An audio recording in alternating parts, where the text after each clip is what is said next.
Assalamualaikum warahmatullahi wabarakatuh.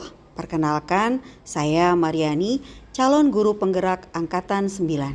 Saya bertugas di SMP Negeri 138 Jakarta.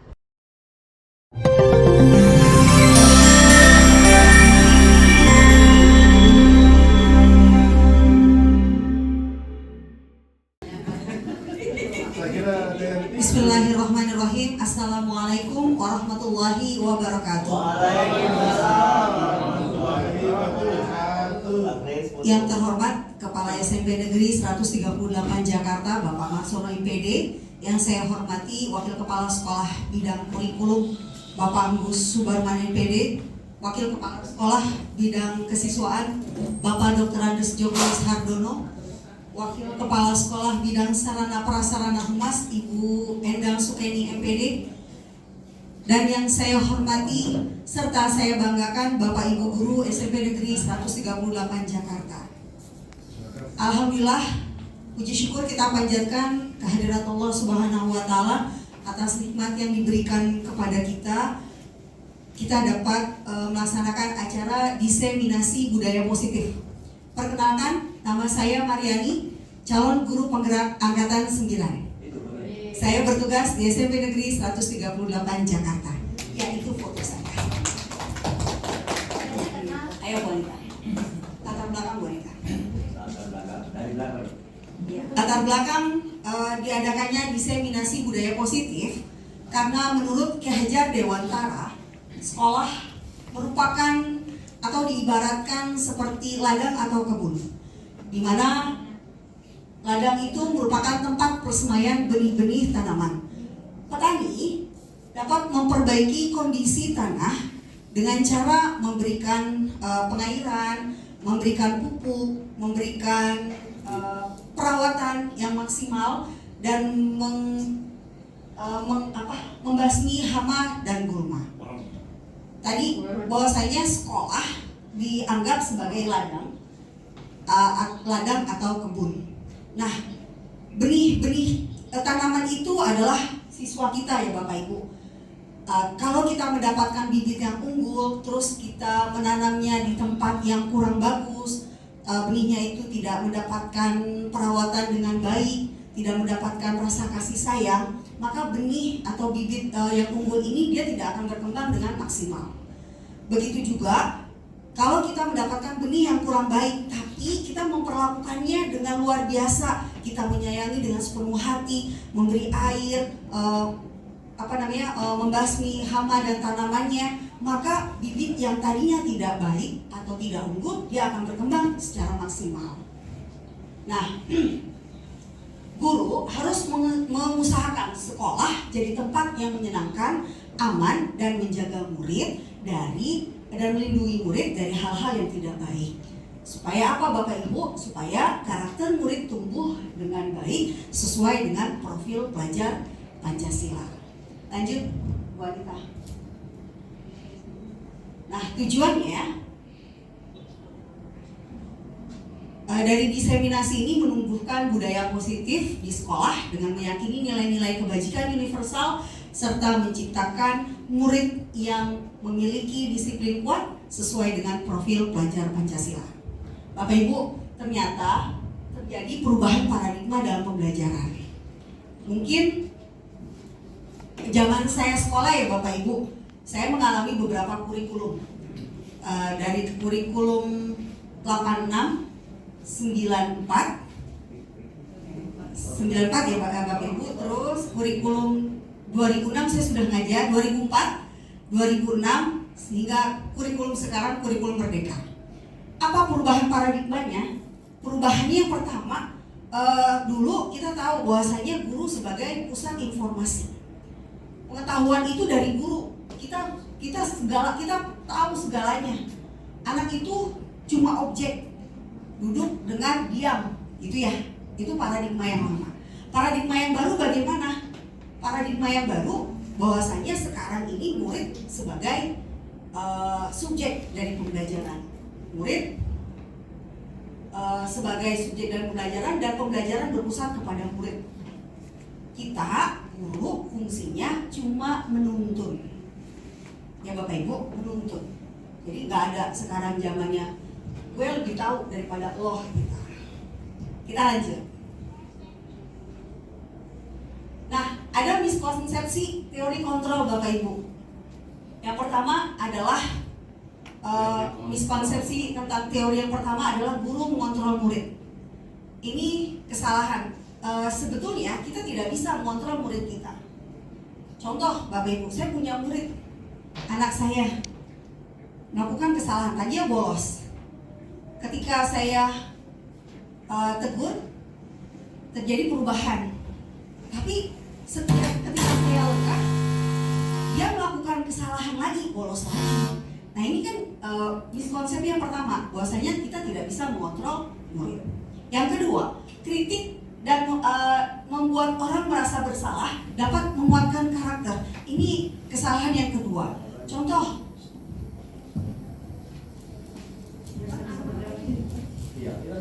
contoh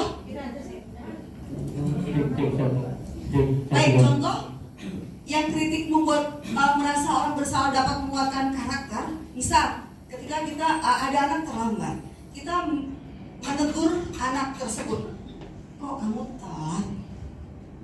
Macet bu, kan udah tahu Jakarta macet kan? Pasti kita bilang gitu kan? Saya kecewa deh sama kamu. Nah itu kan kita sudah membuat anak merasa bersalah. Ternyata itu tidak bisa mengubah karakter anak. Jadi itu miskonsepsi yang kedua. Lanjut. Yang ketiga, semua penguatan positif, efektif dan bermanfaat. Misalnya gini, kamu rajin banget, bagus. Ini ibu kasih reward, ini kan positif.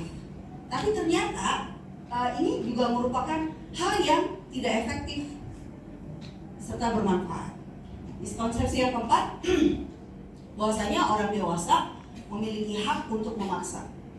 Kita orang dewasa ya Bapak Ibu, pasti saya pengennya maksa. Tapi ternyata itu miskonsepsi, itu nggak boleh, kita nggak boleh memaksa anak. Gitu. Lanjut. Nah, selain itu terjadi perubahan paradigma stimulus respon menuju ke teori kontrol. Bapak Ibu, dulu kita mencoba mengubah orang agar berpandangan sama dengan kita.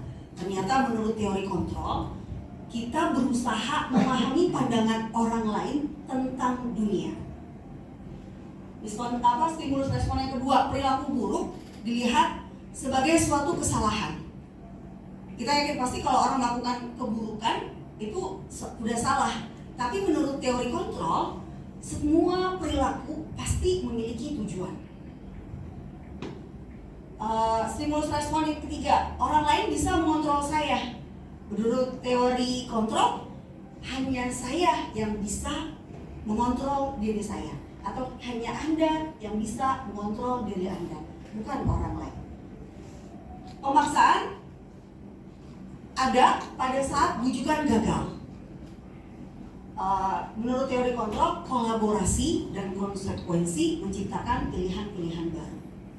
Nah, kalau pada stimulus respon, model berpikirnya menang atau kalah ya Bapak Ibu. Tapi menurut teori kontrol, tidak ada menang kalah, yang ada menang-menang. Jadi kita mencari solusinya. Nah ini akan kita bahas ya Bapak Ibu satu persatu. Ya, kita lanjut Bu Anita. Sebelum kita masuk ke sini, kita ice breaking dulu Bapak Ibu. Kita diri, Bapak itu ice breakingnya kita bergerak. Ayo, mohon berdiri Bapak Ibu. Biar sotonya hancur. Apa ini? Ya, saya makan. Ayo, kasih.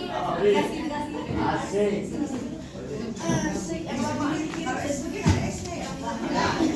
Nggak ada esnya ini kebetulan nih. Ayo kita bergerak. Ayo kita bergerak.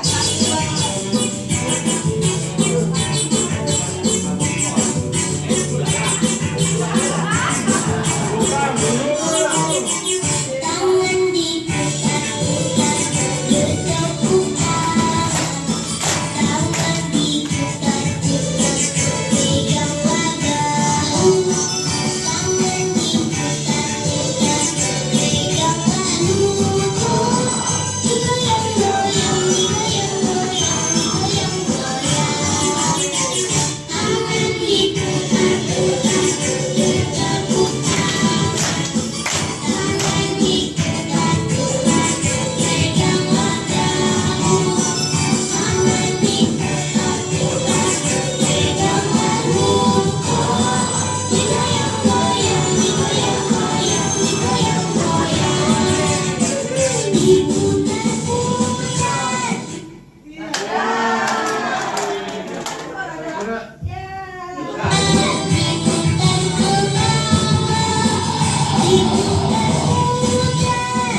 Diputar sampai jam 3.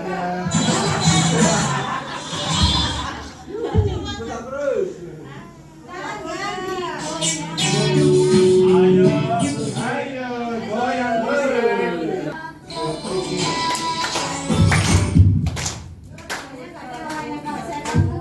Digoyang,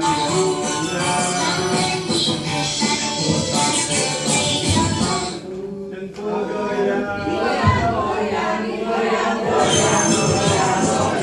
Goyang terus.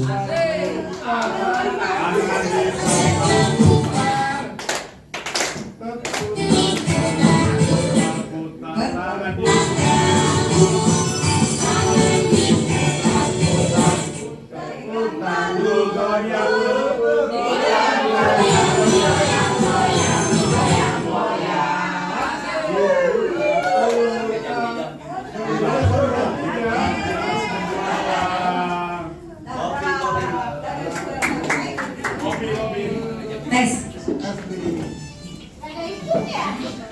Sakit, lagi sakit. Bapak Ibu, saya mohon tanggapannya Bapak Ibu. Apa yang dimaksud dengan disiplin? Disiplin. Monggo siapa yang mau menjawab? Tes. Waktu.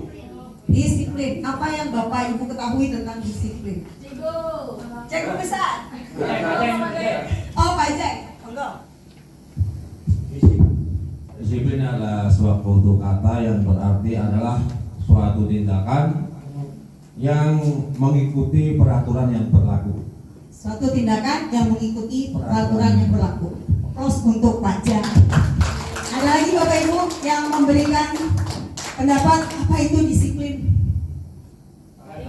Sini saya. Ayo Om Rey. Bang Rey. Terima kasih.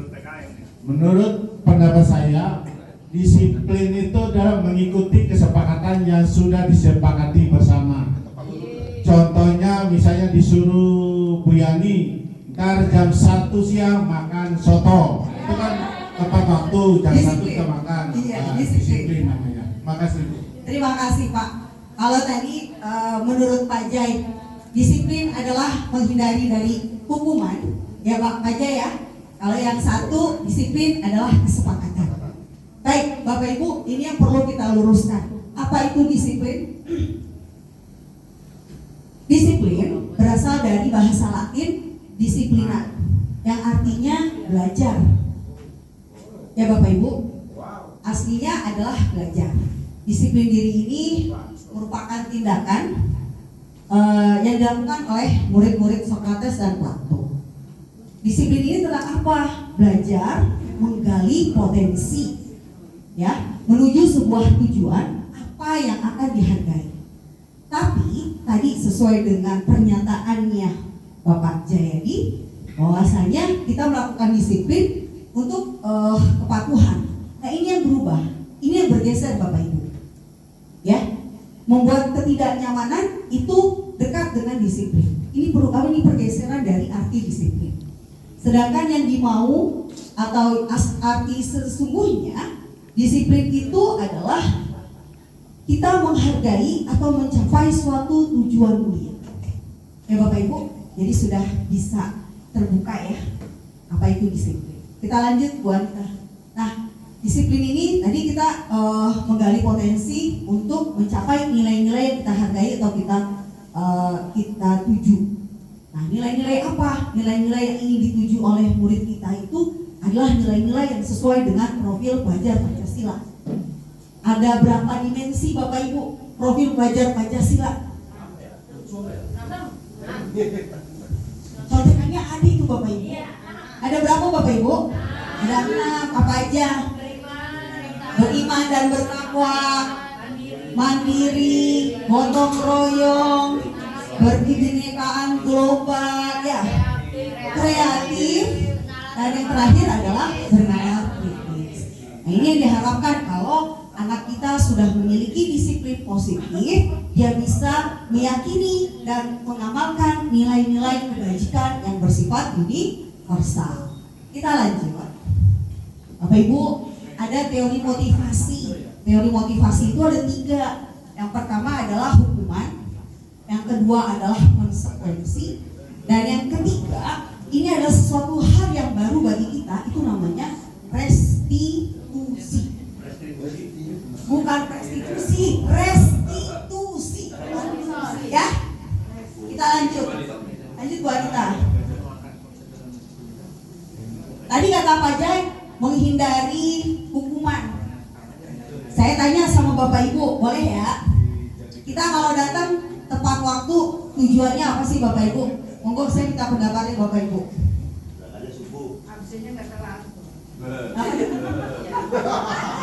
Berarti ada motivasi dong, Bapak Ibu datang tepat waktu, ada tujuannya.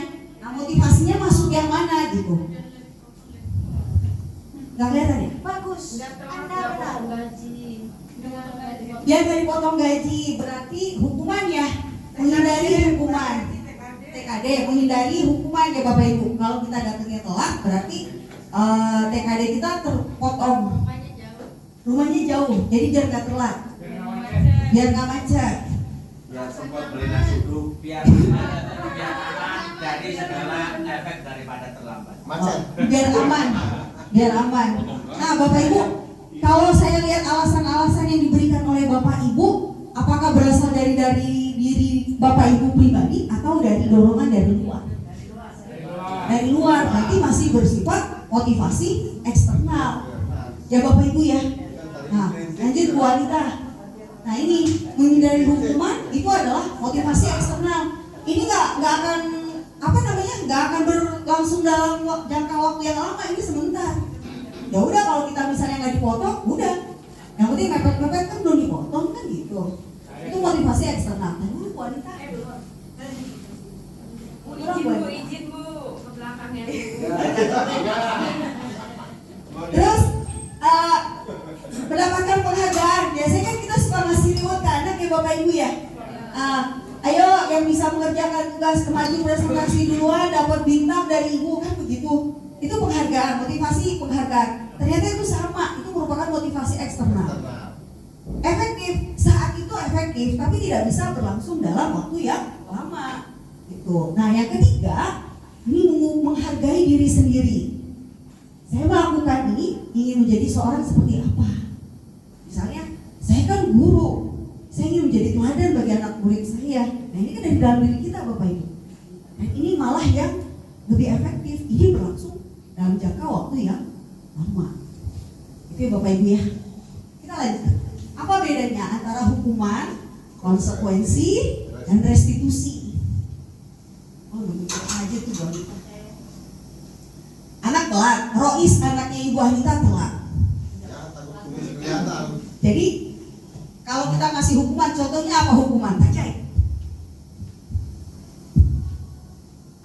Mengambil sampah di bawah pohon sampai bersih.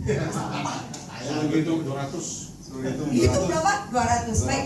Bapak Ibu kalau ngasih hukuman gitu, Bapak Ibu sudah merencanakan? Spontanitas kan Bapak Ibu. Nah itu namanya hukuman. Sudah Pak? Sudah tertulis? Ada kesepakatan antara Bapak dengan anak? Belum ada kesepakatan. Makanya hukuman itu satu, bersifat satu arah. Dilakukan secara tiba-tiba, tidak terencana, anak menderita. C. Nyaman gak anak? Gak nyaman. Itu hukuman. Ya Bapak, kita lanjutin Bu Anita. Oke. Hukumannya, nah dulu tuh konsekuensi. Hukuman bisa berupa fisik, juga bisa berupa psikis.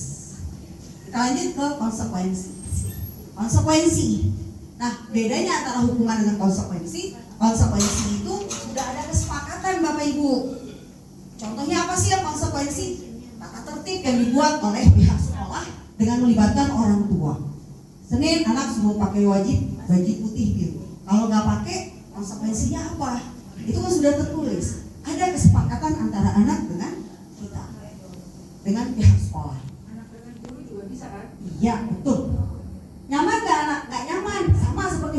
Bapak Ibu.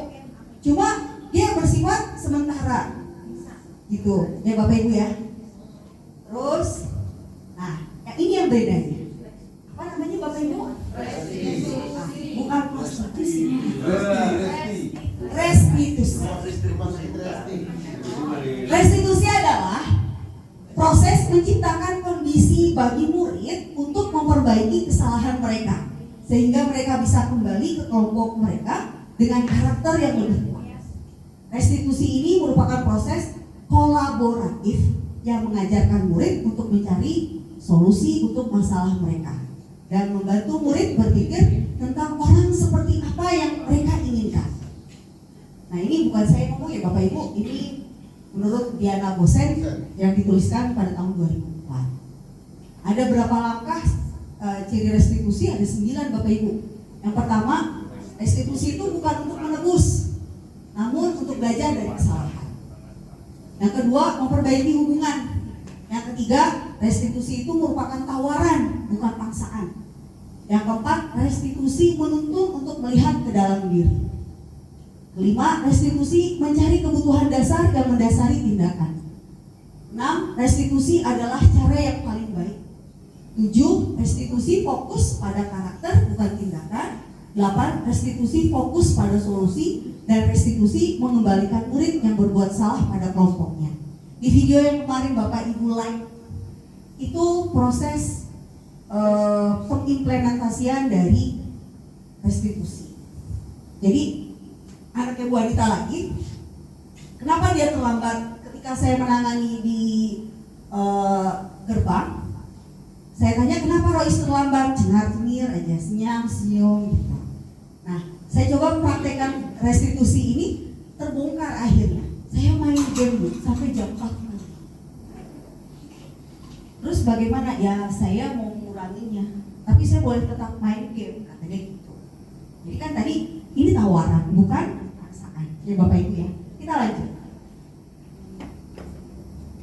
Nah Bapak Ibu, ini yang baru lagi Bapak Ibu, keyakinan kelas. Keyakinan kelas adalah nilai-nilai keyakinan, kebajikan atau prinsip-prinsip universal yang disepakati bersama secara universal dengan tidak melihat suku, bangsa, agama, dan budaya. Ya, asal muasalnya keyakinan kelas itu nggak langsung jadi keyakinan kelas ya Bapak Ibu. Kita bikin peraturan-peraturan dulu di dalam kelas. Dari peraturan itu naik, kita ambil kalimat-kalimat yang bersifat universal dan anak meyakininya. Jadi kalau anak melakukan kesalahan, kita tinggal menanyakan bagaimana keyakinan kelasmu seperti itu. Kenapa Bu Anita? Es krim. Kok bilang? Nah, ini keyakinan kelas Bapak Ibu. Keyakinan kelas, keyakinan bersama seluruh anggota kelas yang bertujuan mewujudkan kelas yang aman dan nyaman agar belajar lebih menyenangkan,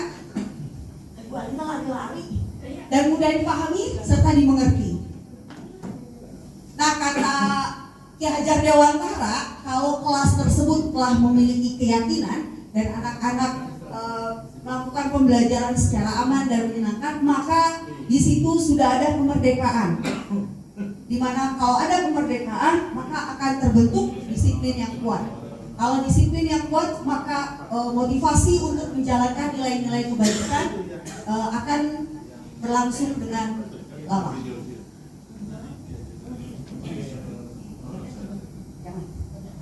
Kenapa harus keyakinan kelas Bapak Ibu? Kenapa nggak peraturan aja?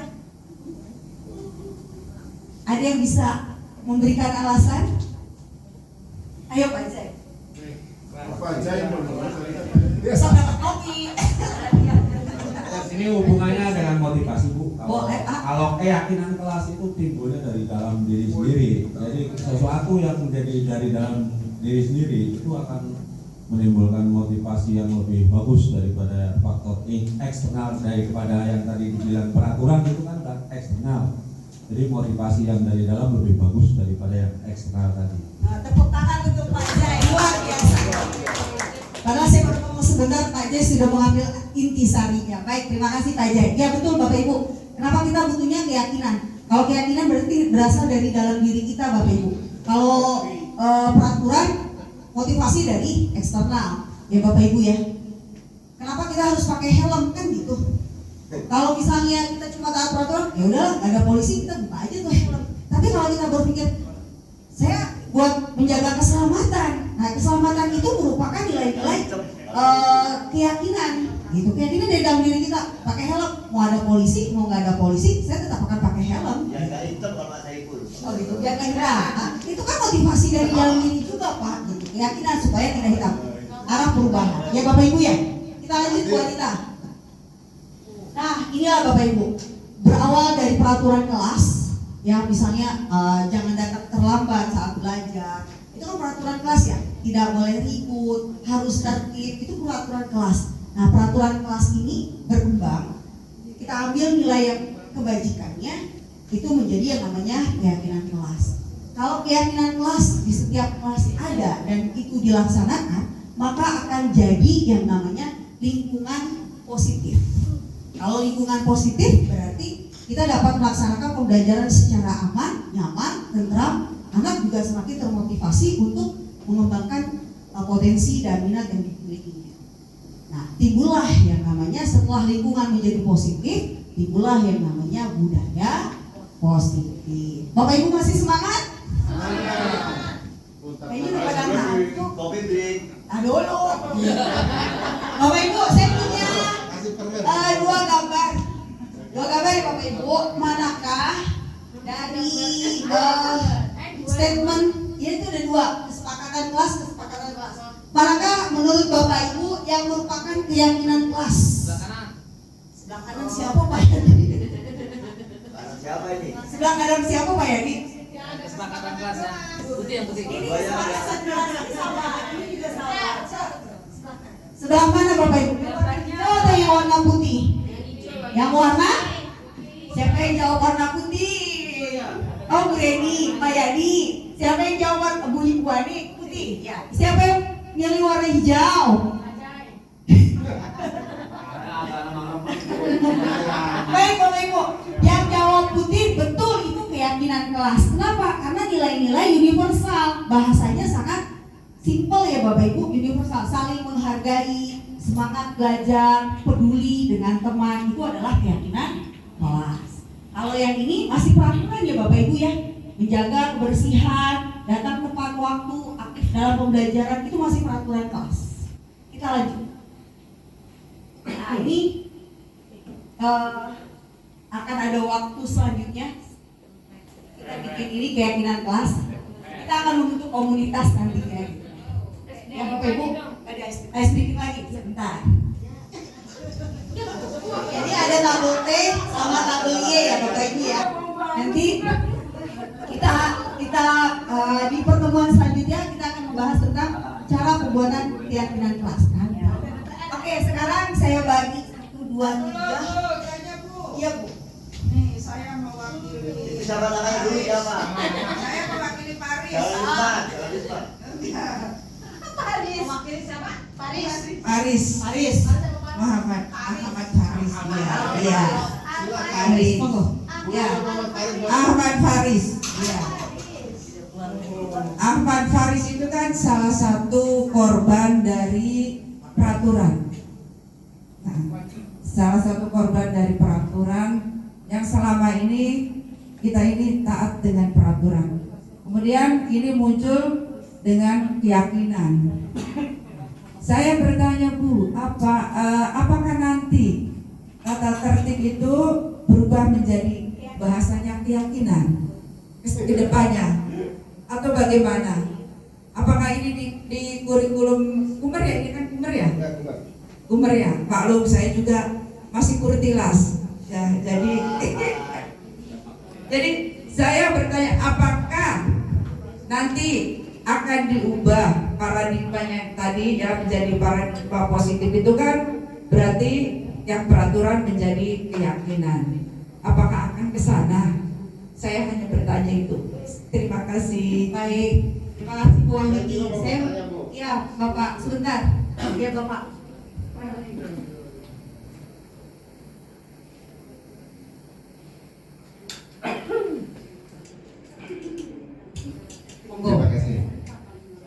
Jadi masalah restitusi itu kalau diamati dari langkah-langkahnya itu butuh waktu yang lama untuk memproses, untuk memahami, untuk mengkaji, menganalisis semua.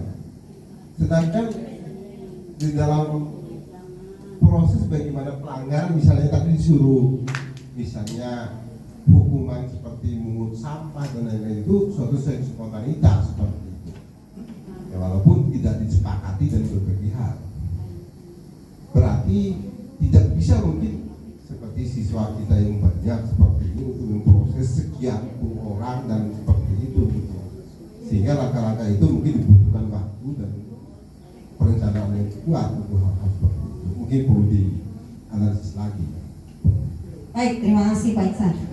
Perlu dianalisis lagi ya, apakah kita pantas memberikan hukuman atau tidak.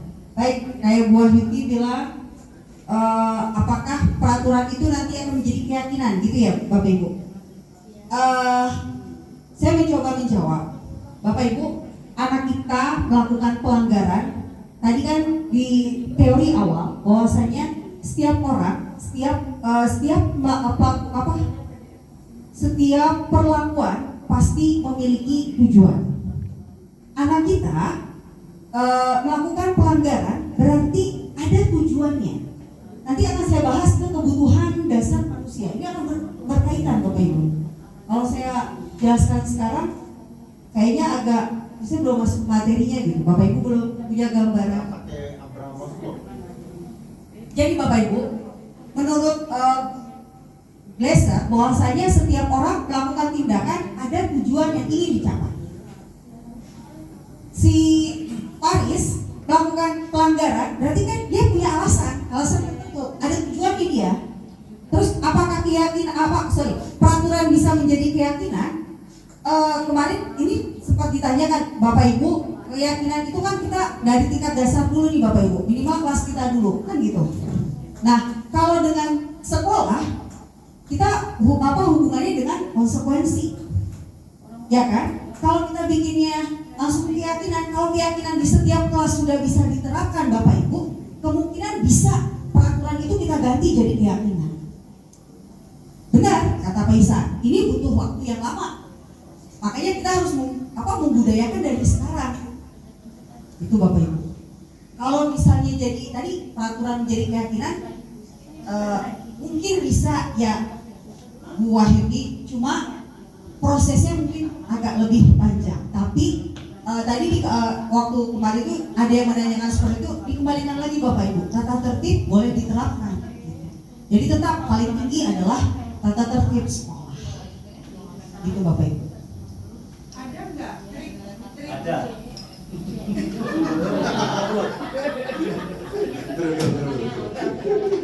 Ada enggak trik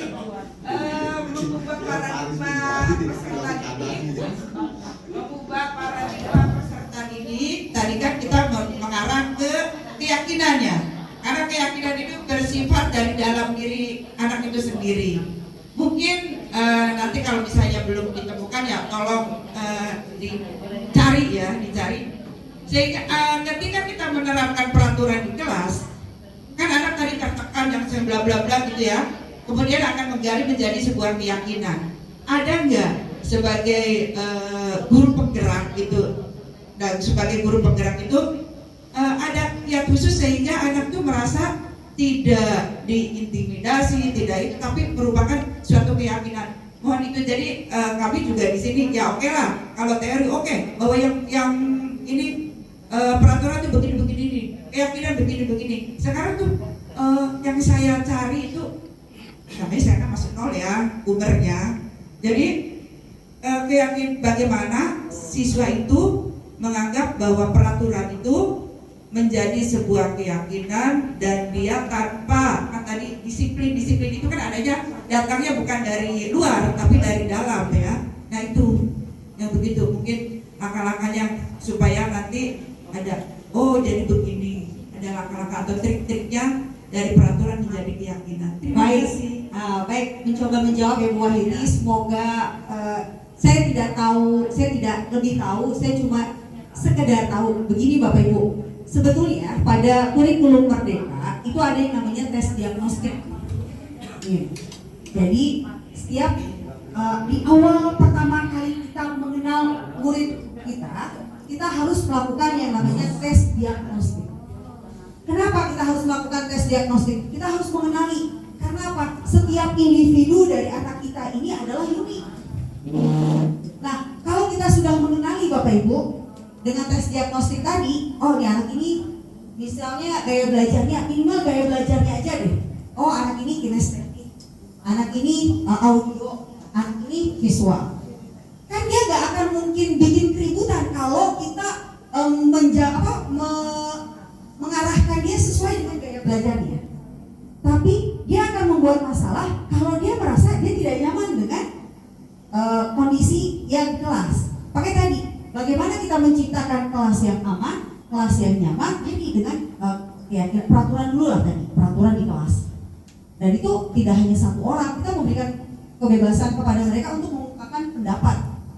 Ini saya coba terapkan. Memang anak saya banyak masalah luar biasa. Anak perwakilan saya banyak masalah. Tapi saya coba menerapkan yang saya dapatkan Bapak Ibu.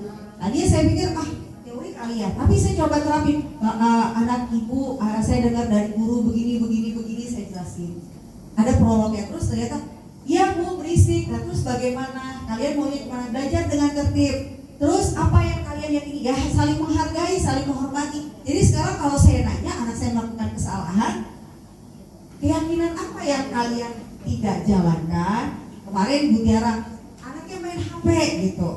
Saya tanya, benar main HP? Iya. Terus kenapa kamu main HP? Bosan. Terus saya cuma nanya gitu. Akhirnya yaudah Bu, saya nggak mau main HP lagi. Saya janji, saya akan saling menghormati. Saya mencoba untuk menghormati guru dan menghormati teman. Jadi itu baru belajar ya ini ya. Mudah-mudahan kalau kita melakukan tes diagnostik, kita mengenali anak secara personal, mungkin kita bisa menjembatani. Dan ini yang disebut yang namanya pembelajaran berdiferensiasi. Jadi kita bisa menyamaratakan Bu Endang sama Pak Joko itu model pelajarannya sama, tidak. Jadi kita ya memang capek. Kita harus mengenali anak kita satu persatu. Supaya apa? Tadi meminimalisasi pelanggaran yang dia akan lakukan. Meminimalisasi perilaku dia yang tidak baik. Gitu. Ya. Kita bisa lanjut. Apa Pak? Pak Ihsan, kalau untuk memang betul untuk menerapkan restitusi kita butuh waktu untuk analisis. Tapi minimal kita konsekuensi dulu. Ibu guru Pak Yubi. Begini Bu, kalau kita lihat dari apa yang dipaparkan tadi berkaitan dengan siswa, guru itu kan hanya 6 jam. Ya. Saya lihat ini nggak ada faktor dari eksternal dari keluarga. Coba sekali-kali survei pada anak-anak, bagaimana apakah anak itu pernah berdiskusi dengan orang tuanya di rumah. Itu aja dulu. Permasalahan ini penting karena anak di sekolah itu hanya terima doang. Di luar lingkungannya di luar udah kayak apa? Itu perlu diperhatikan. Saya dari tadi nggak pernah ada itu dari sisi eksternal keluarga itu nggak ada. Sehingga apa? Anak itu hanya rasa takut tapi tidak segan. Bedanya itu Bu. Jadi kalau takut ya di depan guru, tapi di luarnya. Tapi kalau nggak enak, segan itu di dalam juga merasa dia nggak enak, di luar pun. Jadi ada satu faktor eksternal yang harus kita pahami, faktor keluarga. Itu saja Bu, terima kasih. Baik, terima kasih Pak Joko. Sebetulnya nanti kita akan membahas ke sana Pak Joko ya. Lanjut Bu Anita. Bapak Ibu, saya punya kuis nih. Ya. Es apa tadi? Es kopi. Salah sama. Baik Bapak Ibu, selalu kembalikan buku ke tempatnya. Keyakinan kelasnya gimana ya Bapak Ibu? Iya tadi tanggung jawab kata guru. Baik, tanggung jawab. Dilarang mengganggu orang lain. Hah? Islam. Keyakinan kelasnya apa Bapak Ibu? Jangan Islam. Apa? nilai kebajikan yang bersifat universal. Tadi kan katanya tanggung jawab nomor 1 ya, udah ada jawabannya. Saling menghargai, ya saling menghargai. Pinter-pinter Bapak Ibu. Hadir di sekolah 15 menit sebelum pembelajaran dimulai. Biar nyaman. Biar gak terlambat. Apalagi Bapak Ibu? Jadi pribadi pun yang baik. Pribadi yang lebih baik. Ya. Nanti kita lihat ya Bapak Ibu ya. Dilarang melakukan kekerasan. Keyakinan klasik bagaimana Bapak Ibu? Jangan saling menyakiti. Ih, luar biasa Ibu Wahyuni. Lanjut, dilarang menggunakan narkoba. Menyayangi diri sendiri ya Bapak Ibu ya. Baik. Bergantian atau menunggu giliran? Saling menghormati atau saling menghargai ya Bapak Ibu. Gunakan masker. Kesehatan, betul. Jangan berlari di kelas atau koridor. Jangan bikin marah. Ciptakan suasana tenang. Baik, Bu Anita bisa dilihat jawabannya. Nah, Bapak Ibu, tanggung jawab menghormati orang lain ya. Keselamatan, keamanan, menghormati orang lain dengan bersabar. Ya, kita lanjut Bapak Bu Anita. Nah, ini Pak Joko. Tadi Pak Joko bilang tidak melibatkan orang tua. Bapak Ibu, sebetulnya kita manusia punya 5 kebutuhan dasar yang harus dipenuhi oleh kita semua. Yang pertama adalah survival atau bertahan hidup. Ya Bapak Ibu, kita butuh makan, kita butuh tempat untuk tidur, kita butuh pakaian, itu kan ya. Nah, kebutuhan yang kedua yaitu kasih sayang dan merasa diterima. Ya Bapak Ibu, kasih sayang dan merasa diterima. Yang ketiga kebebasan. Yang keempat kesenangan. Dan yang kelima adalah penguasaan. Bapak Ibu, kalau 5 kebutuhan dari kebutuhan dasar manusia ini tidak terpenuhi, ya, maka akan terjadi perilaku yang seperti apa? Perilaku yang kita lihat pada anak kita. Ya Bapak Ibu ya. Nah, kalau dibilang orang tua, gimana? Sebetulnya ini awalnya tugas orang tua untuk memenuhi kebutuhan dasar ini. Ke kita sudah kena imbasnya. Kalau anak itu di rumah sudah disayangi, dia merasa diterima, kebutuhan makan, kebutuhan transportnya dia dipenuhi, terus ada kesenangan, terus diakui bahwasanya dia seperti apa, ya terus dikasih penguasaan sama kebebasan. Insya Allah anak-anak kita akan memiliki nilai-nilai kebajikan. Dia akan memiliki nilai-nilai positif dalam diri. Kenapa dia bisa melakukan pelanggaran? Karena ini yang tidak terpenuhi oleh mereka Bapak Ibu. Misal ada anak kita yang suka minta makanan temannya, betul. Kenapa dia melakukan itu? Dia tidak terpenuhi makanannya dari rumah. Makanya dia melakukan itu kepada temannya. Dia tidak mendapatkan rasa kasih sayang dari orang tuanya. Dia melakukan pembulian. Temannya dibully.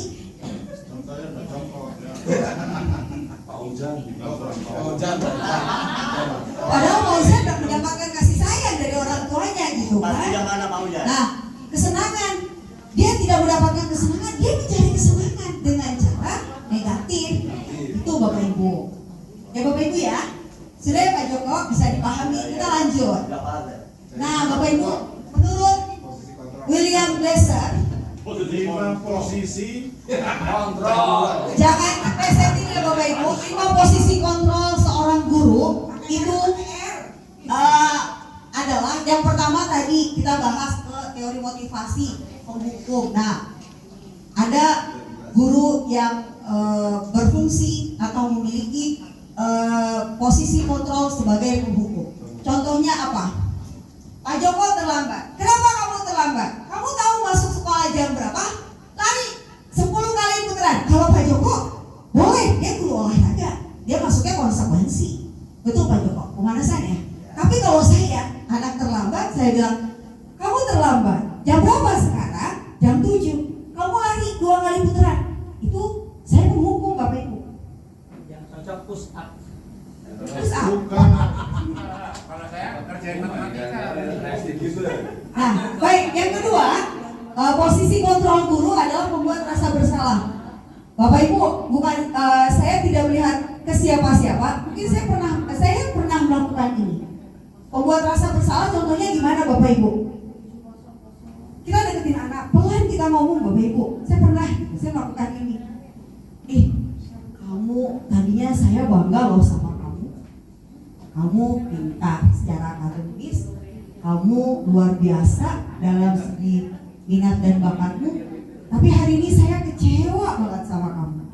Kamu terlambat, sudah gitu kamu memberikan alasan yang tidak logis. Nah itu membuat rasa bersalah, Bapak Ibu. Yang ketiga, posisi kontrol yang ketiga adalah teman. Ini sering kita lakukan ya Bapak Ibu. Kalau kita udah deket sama anak, pasti kayak kita kayak teman sama mereka. Misalnya, ayolah bantuin ibu, kayak saya lah ke Bapak Ibu. Ayolah bantuin saya, habis makan soto kita kumpul di Mulmen. Nah itu kan sebagai teman. Oke ya Bapak Ibu ya. Baik, yang memantau ini supervisor. Biasanya ini Pak Joko. Pak Joko kenapa? Pak Joko sebagai pemantau. Dia lihat kamu tidak pakai seragam kamu seperti apa di hari Jumat. Itu pemantau Bapak Ibu. Nah, harapan ke depannya kita itu memiliki posisi kontrol sebagai manajer. Seperti apa sih manajer?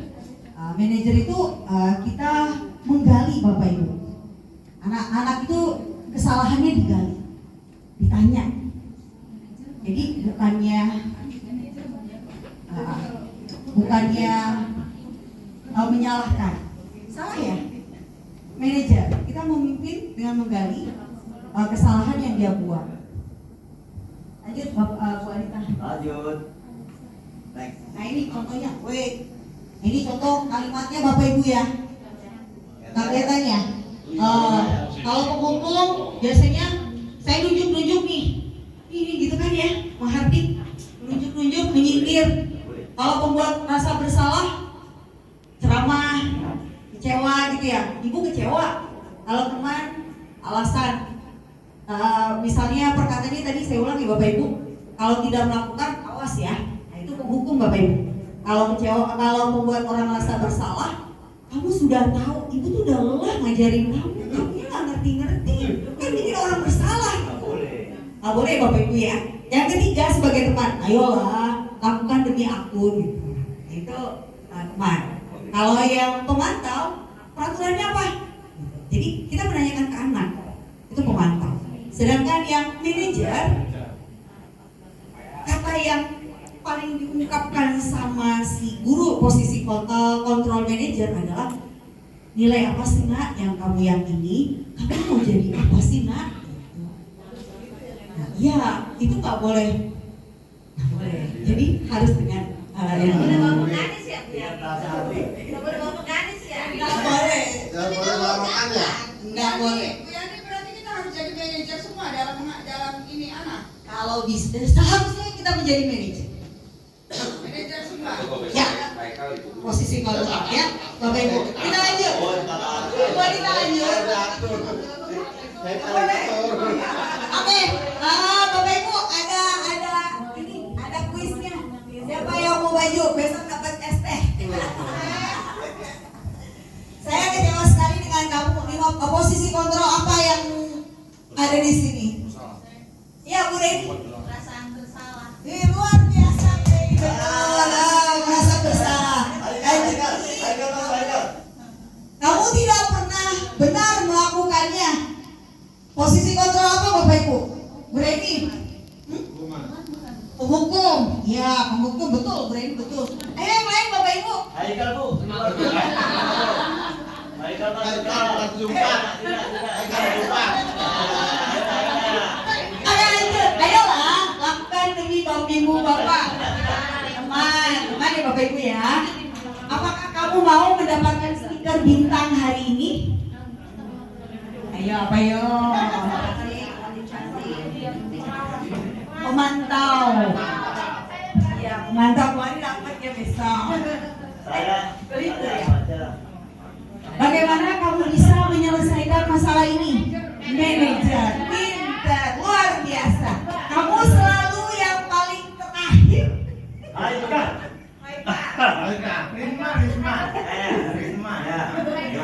Ayo, kontrol posisi kontrol apa? Kamu selalu yang terakhir. Untung ya, baik rumah. Tepuk tangan untuk kita semua.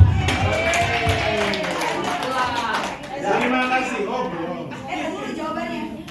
Burung cenderawati dari. Coy ya, tak dulu dikit lagi saya selesai. Oke lanjut. Bapak Ibu, kita lanjut.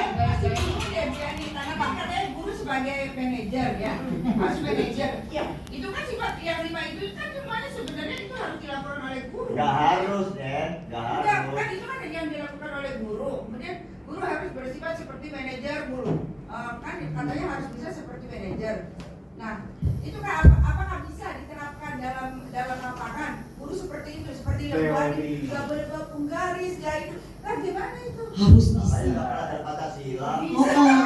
Harus bisa. Tadi kan balik lagi ke awal teori kontrol ini. Kita tidak bisa mengontrol orang lain. Yang mengontrol diri mereka adalah diri mereka sendiri. Nah, posisi seperti apa yang diharapkan? Posisi manajer. Gitu. Boleh lagi?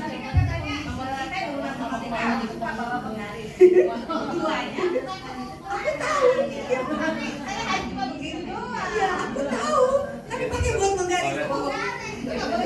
Boleh. Kalau itu sebagai media pembelajaran boleh, Bu. Gitu. Baik. Bapak Ibu lanjut. Ini gimana nih? Oke lanjut. Nah Bapak Ibu, tadi katanya bagaimana kita menangani murid ya. Ini ada yang namanya segitiga restitusi. Butuh waktu memang Bapak Ibu. Kita tidak bisa langsung. Ini perlu betul tidak instan. Untuk mau pensiun ya, itu ya usianya. Oke baik. Segmennya berubah nih. Dulu punya. Nggak mau menolong anjing kejepit. Gimana nih? Nah baik ini Pak. Ini untuk menangani anak namanya segitiga restitusi. Yang pertama apa? Misalnya anak kita melakukan kesalahan. Saya sudah mencoba Bapak Ibu. Pak Joko sudah melihat ketika saya menangani anak. Ya Bapak Ibu, yang kita lakukan iya Pak. Jangan dulu doa dulu. Kalau jangan izin dulu.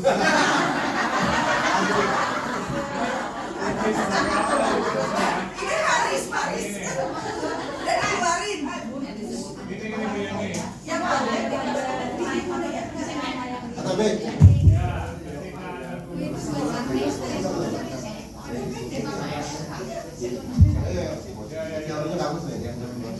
Tes. Tes. Ini fungsi guru sebagai apa nih? Ketika guru menemukan anak murid tidak memakai seragam, ya kan? Lalu bertanya, kamu kenapa nggak pakai seragam? Oh iya Pak, saya nggak punya uang. Lalu oleh guru dibelikan. Pakailah dia seragam di minggu ke depannya. Itu fungsi sebagai apa tuh Bu? Ketika Bapak menanyakan kamu kenapa tidak pakai seragam, itu Bapak sudah melakukan yang namanya segitiga restitusi. Enggak, maksud saya fungsi yang tadi tuh. Manajer Pak. Manajer. Kenapa? Saya bilang tadi ketika menangani anak yang bermasalah, anak melakukan kesalahan, tadi langkah yang kita lakukan adalah dengan segitiga restitusi. Angka yang pertama apa Bapak Ibu? Nih Bapak Ibu, menstabilkan identitas. Stabilkan identitas. Nah, terus begini. 2 minggu ke depan anak itu nggak pakai seragam. Lalu ditanya, kenapa kamu pakai seragam? Seragamnya dipakai adik saya Pak. Gitu. Kebetulan adik saya sekolahnya di sekolah lain, tapi sama gitu. Nah, gimana dong?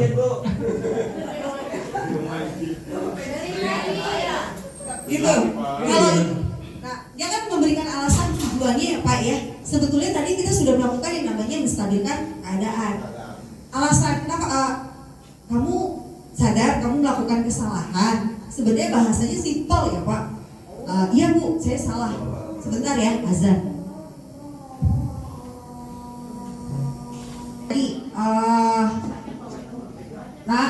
yang salah bukan cuma kamu, kita pasti pernah melakukan kesalahan. Itu sebenarnya kata-kata itu sangat ampuh, Pak. Jadi ketika anak kita merasa bersalah, kan biasanya dia ada motivasi ya. Ketika kita tanya dia ada motivasi supaya menghindari hukuman. Dia tidak nyaman, dia menghindari hukuman, pasti dia ngasih alasan.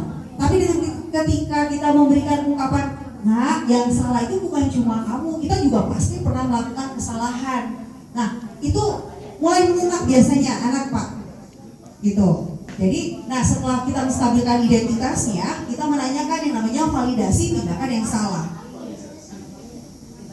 Nah, Risma, kenapa kamu pasti punya alasan, kamu melakukan kesalahan. Seperti anaknya Pak Surya tadi, kamu kenapa nggak pakai seragam? Kan kita nanya, coba Bapak dikasih tahu. Nah itu bahasa lain ya Pak, kita memvalidasi tindakan. Nah biasanya dia akan bercerita, iya Bu, gitu. Atau iya Pak, baju saya dipakai sama adik saya. Kok bisa? Kan pasti begitu. Nah itu namanya validasi tindakan, Bapak Ibu. Setelah validasi tindakan, dia kan akhirnya tadi suasana sudah cair dengan menstabilkan identitasnya, terus ada validasi tindakan yang dia lakukan, dia sudah dapat rasa nyaman, kita tinggal balikin, menanyakan keyakinan. Misalnya anak kita yang terlambat, ini saya pernah praktekkan kepada anaknya Bu Anita, si Rais. Kenapa kamu terlambat kan gitu? Keyakinannya, kamu mau jadi apa sih? Cita-cita kamu jadi apa sih? Kalau udah besar kan gitu. Itu kita menanyakan keyakinan. Saya mau jadi pengusaha Bu. Nah ketika dia ngomong, saya mau jadi pengusaha. Kalau jadi pengusaha harus bagaimana ya dengan waktu? Saya cuma mengarahkan seperti itu. Harus menghargai waktu Bu. Berarti saya harus bangun pagi ya, gitu. Apa kita solusinya Bapak Ibu? Solusinya bukan kita yang memberikan, tapi kita menggali dia sampai dia menemukan solusi. Itu namanya menanyakan keyakinan. Ya Bapak Ibu, berat, capek Bapak Ibu pakai segitiga restitusi, tapi ini tantangan bagi kita. Kalau misalnya kita bisa menerapkan ini kepada anak didik kita, mudah-mudahan nilai-nilai kebajikan dari anak kita itu bisa kita capai. Itu ya Bapak Ibu ya. Kenapa saya bilang berat? Saya udah nanggapin anak pas saya pribadi gitu, pakai segitiga ini gregetan juga dulu awalnya gitu. Pas di stabilitas identitas, lama-lama saya tanya, saya putar sampai dapat gitu. Alhamdulillah ternyata dapat punya gitu loh Bapak Ibu. Dia menyadari kesalahannya, ya minimal dia tidak mengulangi kesalahan yang sama. Seperti itu. Lanjut Bu Anita. Nah ini kata-katanya ya Bapak Ibu, kelihatan nggak Bapak Ibu? Berbuat salah itu hal yang manusiawi, tidak ada manusia yang sempurna. Bapak Ibu juga pernah berbuat salah. Ini adalah menstabilkan keadaan identitas anak. Kita pasti bisa menyelesaikan permasalahan ini. Bapak Ibu tidak tertarik mencari tahu siapa yang benar, siapa yang salah nih kalau anak yang berantem. Saya nanya, Ibu nggak nanya siapa yang benar, siapa yang salah.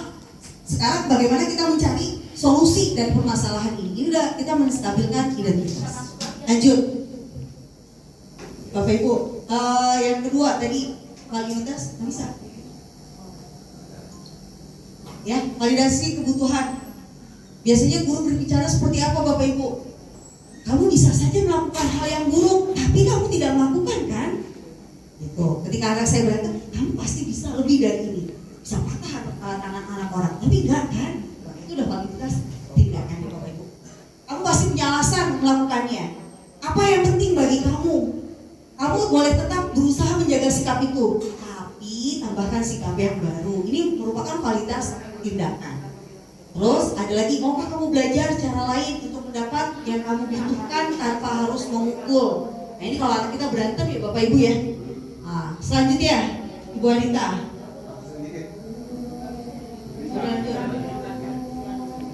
Nah yang terakhir adalah keyakinan. Menanyakan keyakinan. Apa yang nilai yang kita percaya di kelas kita atau sekolah kita, terus nilai-nilai universal apa yang telah kita sepakati, kelas ideal yang bagaimana yang kalian inginkan, apa yang kamu rasakan. Nah, jadi kalau misalnya anak kita bermasalah, apa yang kamu rasa setelah ibu tanya seperti ini, pasti dia jawabnya, saya sudah mulai tenang Bu, saya tidak akan sedih lagi, saya tidak akan nangis lagi, kan begitu. Ya Bapak Ibu ya. Mudah-mudahan penjelasan yang saya berikan ada manfaatnya bagi Bapak Ibu. Kalau butuh PowerPoint-nya nanti saya berikan di ASIP. Seperti itu Bapak Ibu. Nah ini sebagai penutup, budaya positif di sekolah, hal yang sangat penting untuk menciptakan pendidikan yang berkualitas di sekolah. Apalagi kita sudah menerapkan kurikulum merdeka ya Bapak Ibu. Harapan kita murid-murid kita bisa menerapkan nilai-nilai kebajikan sesuai dengan profil pelajar Pancasila. Budaya positif merupakan perwujudan dari nilai-nilai atau keyakinan universal yang diterapkan di sekolah. Nah, budaya positif diawali dengan perubahan paradigma tentang teori kontrol. Budaya positif dapat menumbuh kembangkan sikap bergotong royong, mampu melakukan kegiatan secara bersama-sama sehingga tercipta kolaborasi yang baik antar warga sekolah, adanya rasa peduli satu sama lain, dan juga bersifat mandiri. Ya Bapak Ibu, nah untuk menerapkan budaya positif, kita sebagai guru harus mampu menjadi pemimpin pembelajaran yang memiliki nilai berpihak kepada murid, mandiri, kreatif, inovatif, reflektif, dan kolaboratif sehingga dapat mewujudkan kepemimpinan murid.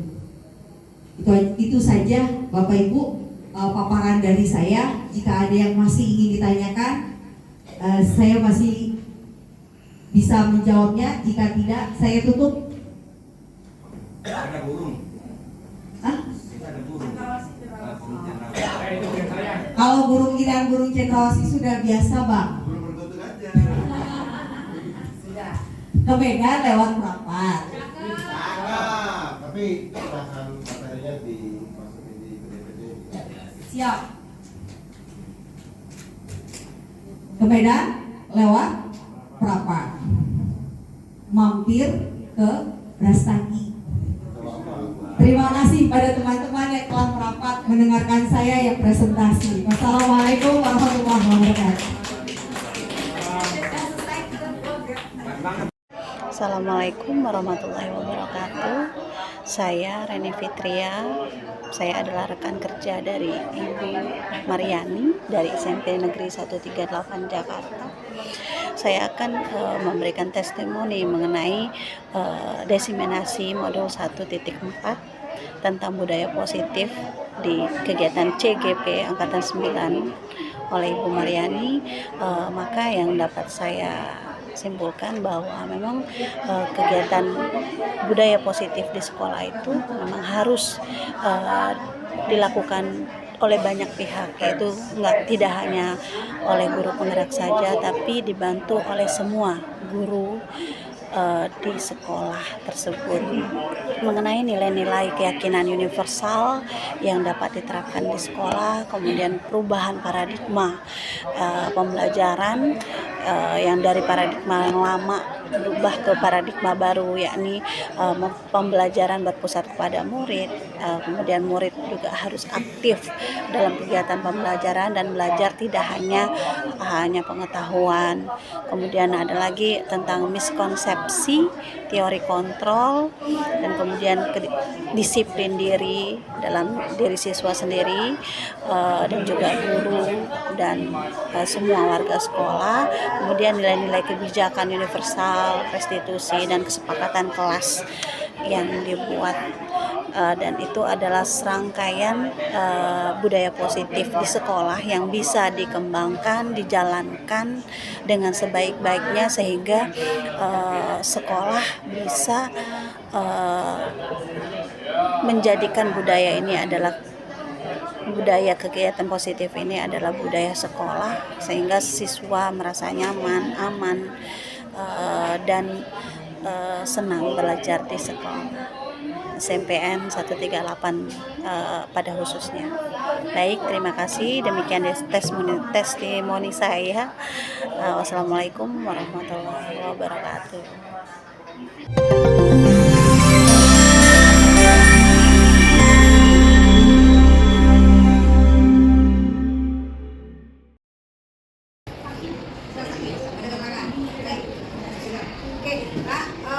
Kayaknya anak ibu makin hari makin luar biasa. biasa. Kita buat peraturan kelas dulu ya nak. Nanti dari peraturan kelas itu kita ambil nilai-nilai positif dan kita harus meyakini menjadi satu keyakinan kelas. Setiap orang dapat punya kesempatan untuk memberikan pendapat. Jelas? Kalian tuliskan peraturan kelas seperti apa yang kalian inginkan di kertas ini.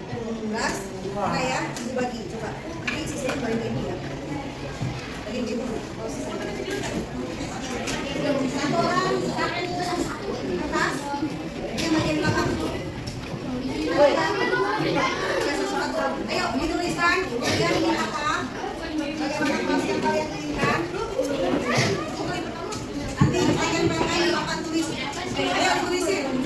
Peraturan kelas yang ingin kalian setiap orang bagi papan satu. Nanti kalau sudah ditulis, tempel di papan tulis ya nak ya. Boleh. Ayo dituliskan, buka kesempatan untuk tuliskan peraturan kelas. Ibu mana? Ayo tuliskan peraturan kelas yang ingin kalian inginkan. Jangan yang peraturan kelas. Boleh. Aman. Boleh. Satu aja.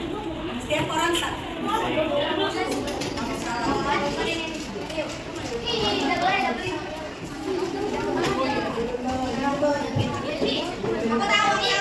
Ya, kalau sedang silakan tempel di papan tulis. Nanti kita bahas.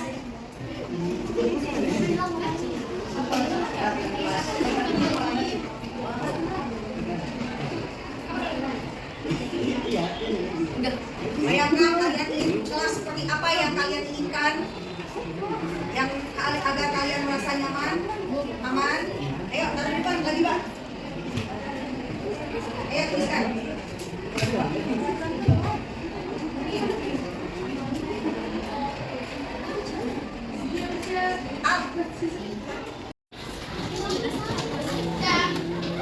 Silakan tempel. Silakan tempel ya. Iya. Ayo bergantian. Iya. Gantian ya nak. Oke. Ya, peraturan apa yang ingin kalian dapatkan dari kelas ini?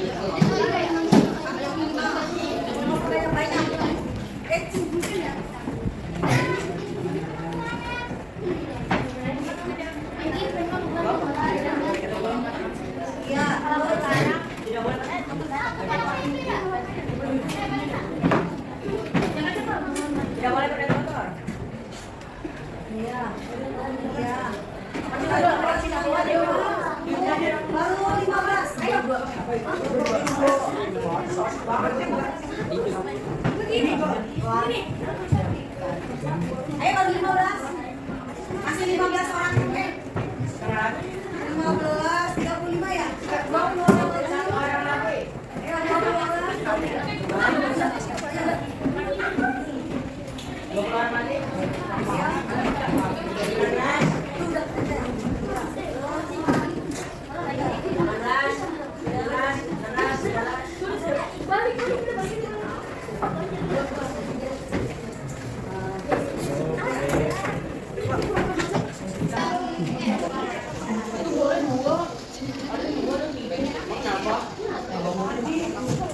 bersih dan nyaman, berarti ini bersih. Ini yang sama, kelas harus bersih, tidak boleh bersih. Bersih, mana bersih lagi? Kebersihan.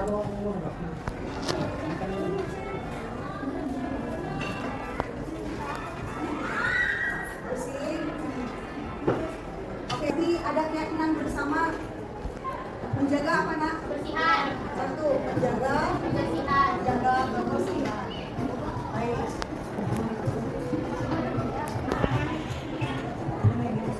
Menghormati ya. Terus saling toleransi. Tidak boleh mengejek, menghargai, tidak boleh membuli, tidak boleh membuli.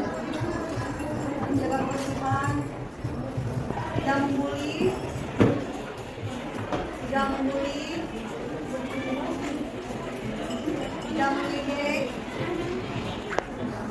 tidak berisik, menghormati guru, menghormati.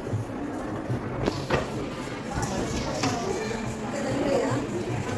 Berarti apa nak? Kalau tidak boleh membuli, saling menghormati, saling toleransi, menghargai satu sama lain. Berarti apa? Keyakinannya apa nak? Apa nak? Saling menghargai dan menghormati. Ya, oke. Apa lagi? Tadi mau lihat deh. Berlaku sopan santun, sama ya. Ini ada nih disiplin. Tidak boleh berisik. Disiplin. Tidak membuat kegaduhan. Kelas 6. Berarti apa nak? Berarti apa? Disiplin. Terus damai. Berarti pengennya apa nih kalau damai? Nyaman. Berarti apa? Hah? Bahagia. Empat. Bahagia. Apa lagi? Adanya belajar sama. Tertib. Tiket masuk kelas tepat waktu. Berarti masuknya apa? Disiplin ya? Disiplin. Ya, aman. Tadi ada aman ya? Berarti apa? Ingin merasa aman dan nyaman. Apa lagi? Aman dan nyaman. Ya. Oke. Nah, ternyata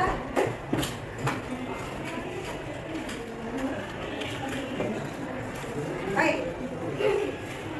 Ini sudah dituliskan dan sudah ditandatangani oleh kalian ya. Betul? Oke, keyakinan kelas ingin belajar dengan tenang. Sepakat? Sepakat? Berarti tidak boleh berisik di dalam kelas. Paham ya, Nak ya? Yang kedua, saling menghormati dan menghargai. Sepakat? Sepakat? Ada yang ingin dibully? Tidak. Yang ketiga, ingin merasa aman dan nyaman belajar di kelas. Sepakat? Sepakat. Ingin merasa bahagia di kelas? Sepakat. Tertib dan disiplin. Sepakat? Sepakat. Ini tanda tangan semua? Ada yang belum tanda tangan? Ada semua? Ibra sama? Ibra tegar sama? Ya, betulnya. Siang, perkenalkan nama saya adalah Grace Tias. Saya berasal dari kelas 7. Dengan adanya keyakinan di kelas 7, saya menjadi ingin berpendapat dengan teman-teman saya. Dan juga saya merasa aman, nyaman, dan belajar di kelas 7. Sekian dari Gracia, terima kasih. Demikian video aksi nyata modul 1.4 budaya positif dari saya. Terima kasih. Wassalamualaikum warahmatullahi wabarakatuh.